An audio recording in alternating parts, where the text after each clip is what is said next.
When I was a young guy, my dream was not to be a firefighter. My dream was to someday own a fly-in fishing lodge.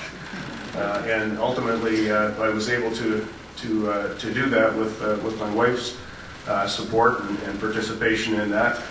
I had the first total catch and release fishing lodge in Canada. Back in the early 1980s, I had guided fishermen, I was going to say fishermen, but I guess that would date me, anglers. I guided anglers in the late 1960s, early 1970s in northwestern Ontario, and it was a great little fly-in fishing lodge, but then somebody discovered copper down the way, and they built a road into this lodge, and of course that brought all of the people in with their campers and RVs and so forth, and there were no regulations to restrict the no reasonable regulations in any case to restrict the number of fish that were harvested. And within a couple of years, the experience of going there was gone in terms of the quality of the fishery and in terms of just how many people were out on that relatively small system. So when I decided I was going to take the plunge to get my own fly-in fishing lodge, and I had no money in those days, and in those days you actually could buy things with no money. I'm not sure you can do that anymore. But we decided that we needed to get a long ways north, and so we went up to the 60th parallel between the province of Manitoba and the Northwest Territories, and we went on a lake that was 120 miles long, and we were so far north I could actually manage that resource the way I wanted to manage it. So I implemented my own regulations, essentially. I went far beyond what the provincial government in Manitoba and the territorial government were doing, and instituted a total catch and release program. The only fish that we kept were small fish that we ate for shore lunch. And what we had discovered over a number of years of watching and paying attention, and also getting the federal government and the provincial government to do a couple of studies on our lake to determine what was happening with the lake trout, which is what we caught mostly.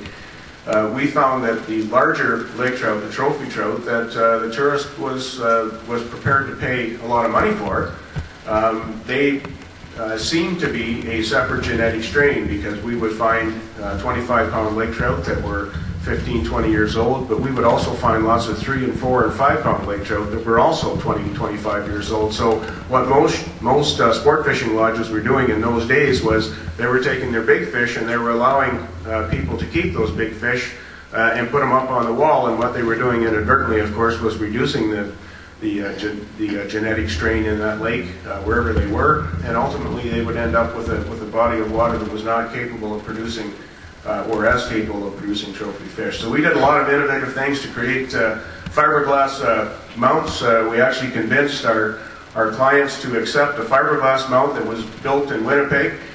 We trained our First Nations guides to use Polaroid cameras, and we had a little width and girth chart on the boat seat that was stuck right on the seat, and they would land these fish. They would never pick them up the wrong way. They would land these fish.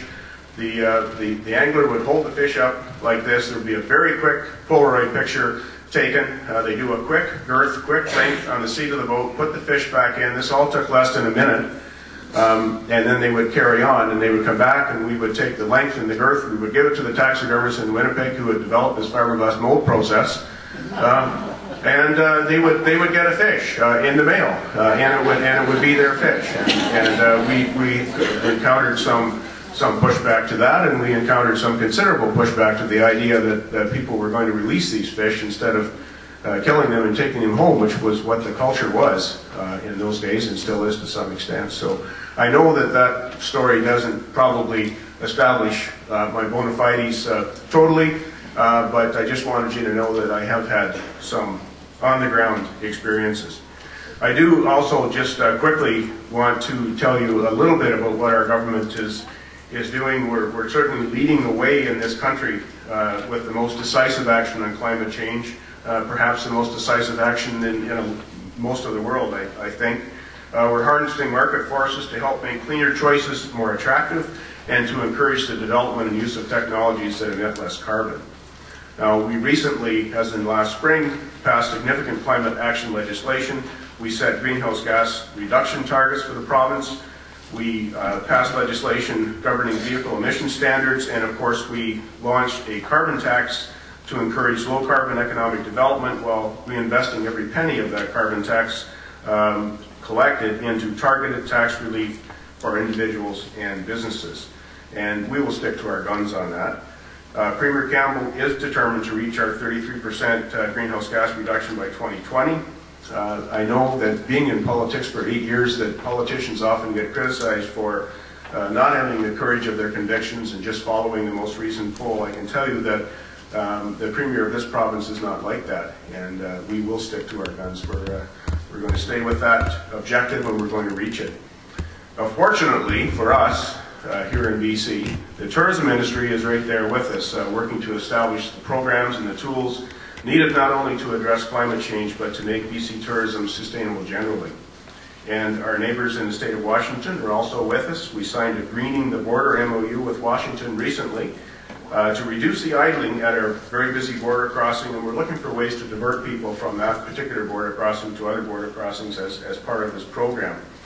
But I think I would be remiss, given that there are some tourism operators here. I know there are some academics and other folks who are here, but I know there are also a lot of people who actually operate tourism businesses out there. I think I would be remiss if I represented what I'm talking about as being easy, because it's not easy. It's going to take hard work, and it's going to take some innovation, and it'll take us, government, working very closely with industry. My friend Dave Butler, who's going to speak to you in a few minutes, says that there needs to be a bias for action and accomplishment, and I agree with him. We don't want to sit around a room just talking about this. We actually want to figure out ways that we can get this done. Addressing sustainability means that we must address the environment, but it also means that we have to address the economic and the social factors that are implicit in the tourism industry. To accomplish our goals, we're putting together a Team BC. It's a partnership between the tourism industry in BC and the ministry, and today I'm pleased to announce that between the industry and the provincial government, we have managed to raise $560,000 to create this new BC Partnership for Sustainable Tourism. So we will work together, starting with that $560,000, and we'll work hard and we will deliver. We believe that this will give Supernatural BC a competitive advantage as travelers increasingly factor environmental and social costs into their vacation and travel plans. And with that, ladies and gentlemen, I'm going to allow the folks that really know what they're talking about to get up here and do their thing. Thank you very much for your attention, and again, sorry for the voice.